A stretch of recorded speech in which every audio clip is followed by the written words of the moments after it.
വിവാഹമോചനത്തിന് case file ചെയ്തതിന്റെ വൈരാഗ്യത്തിൽ ഭാര്യയെ കൊലപ്പെടുത്താൻ ശ്രമം. കൊല്ലം ഒഴുക്കുംപാറക്കലിലാണ് സംഭവമുണ്ടായത്.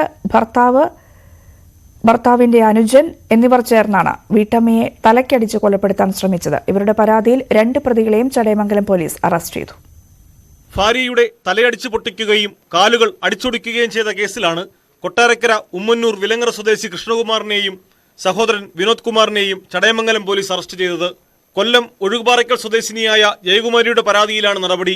ഗുരുതരമായി പരിക്കേറ്റ ജയകുമാരി തിരുവനന്തപുരം മെഡിക്കൽ കോളേജ് ആശുപത്രിയിൽ ചികിത്സയിലാണ്. സംഭവത്തിൽ പോലീസ് പറയുന്നത് ഇങ്ങനെ: ഭാര്യ ഭർത്താക്കന്മാരായ കൃഷ്ണകുമാറും ജയകുമാരിയും ഏറെ നാളുകളായി പിണക്കത്തിലാണ്. വിവാഹമോചനത്തിനായി ജയകുമാരി നോട്ടീസ് അയച്ചതിനുള്ള വിരോധത്തിലാണ് പ്രതികൾ അക്രമം നടത്തിയത്.